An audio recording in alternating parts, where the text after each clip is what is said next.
Tim Pool has built an entire media empire on unpredictability, cultural tension, and political turbulence. But few expected the turbulence to come from inside his own world. When Pool told his audience that he was considering ending the Timcast show after a frightening shooting incident near his home, fans were stunned. His announcement that December 19 might be the final Timcast show sent shockwaves across independent media circles and sparked urgent conversations about creator burnout, personal safety, and the dangers of modern political commentary. The moment was raw, emotional, and revealing.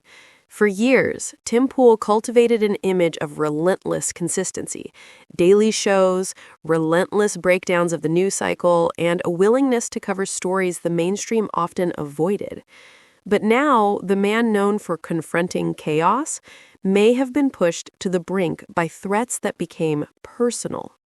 This is the story of how one incident, what Pool described as a shooting near his home, triggered a public reckoning with the pressures of independent journalism. Tim Pool has been a fixture in political media since his early live stream coverage of Occupy Wall Street. Over the past decade, his commentary has evolved, and his audience has grown dramatically. Through Timcast IRL, Timcast News, and multiple podcasts, Pool became one of the most watched independent political commentators in the country. His success was built on three pillars: high-frequency live shows, unfiltered discussions with guests across the political spectrum, and a connection with viewers who felt they weren't getting the full story elsewhere. The formula worked. Millions tuned in.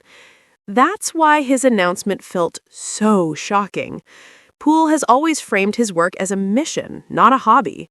Ending the show, even temporarily, felt like the collapse of something much larger. The incident that changed everything. Pool said publicly that there was a shooting incident near his home, a moment that shook him deeply. He didn't offer every detail, nor would that be expected in a developing situation, but the emotional weight in his explanation was unmistakable. To Pool, this wasn't just another story to analyze. It was personal. For years, he has spoken about heightened political tensions, increasing hostility toward public figures, the dangers of misinformation and online targeting, security risks for independent media personalities. Those conversations suddenly took on new meaning. What he had analyzed at a distance now appeared, in his view, at his front door. Though the specifics were limited, the impact on Pool was clear. Something shifted. Something caused him to question whether continuing the show at its current pace, or at all, was still safe or sustainable. December 19 might be the final Timcast show, a stunning public statement. When Pool uttered those words, the live chat froze in disbelief.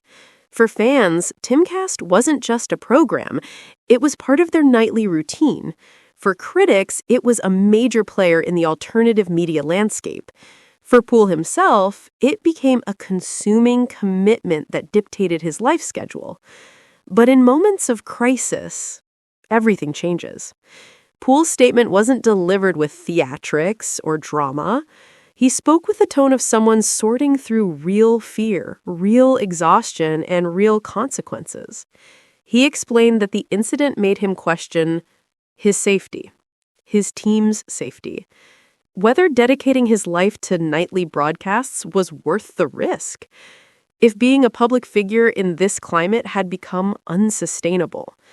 It was a rare moment of vulnerability for someone who built a career on analyzing society's instability. Suddenly, he was the one experiencing it directly. Within minutes of his announcement, social media lit up with responses. Supporters urged him to take a break. They reminded him, no job is worth risking your life.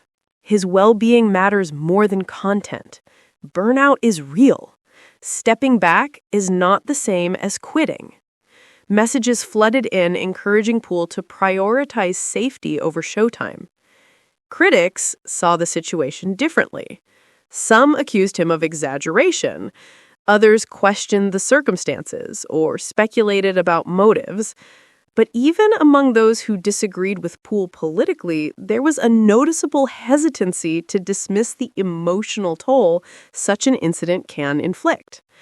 They wondered what the event symbolized about the climate of political hostility, the risks of being a public commentator, how polarized culture affects personal safety, the dangers of modern political commentary. Poole's announcement triggered discussions far beyond his own community. The weight of independent journalism. Unlike traditional newsrooms, independent creators don't have corporate security resources, private protection units, company-mandated mental health breaks, paid sabbaticals, or risk teams to assess threats. Poole built his empire from scratch, but the downside is carrying the full weight of it himself. His days often involved daily live streams, 6 to 8 hours of on-camera commentary, constant research, social media analysis, managing a business, overseeing staff, and producing multiple shows. At a certain point, the machine becomes bigger than the man running it. The shooting incident didn't create the pressure. It exposed it. Whether one agrees with Tim Poole or not, it is undeniable that political content creators have become major figures in the cultural landscape. Their influence sometimes rivals that of traditional news outlets. With influence comes attention, and with attention comes risk. Over the past several years, multiple public figures across political ideologies have reported swatting, stalking, harassment, threats, security breaches. Poole has spoken about these dangers many times, but the recent incident moved the danger from theoretical to tangible. That shift forces new questions. How safe are high-profile independent commentators? What boundaries should they set? Should the content industry rethink its expectations of daily live shows? At what point does the job become too dangerous? These questions don't just apply to Poole, they apply to the entire digital media ecosystem.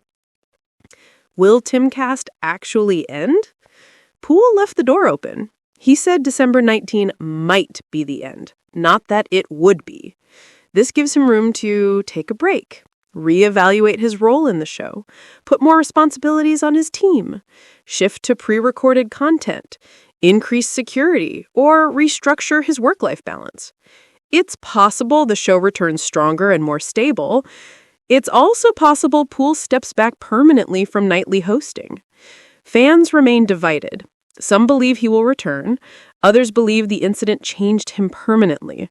Many suspect he will adapt the format rather than end it entirely.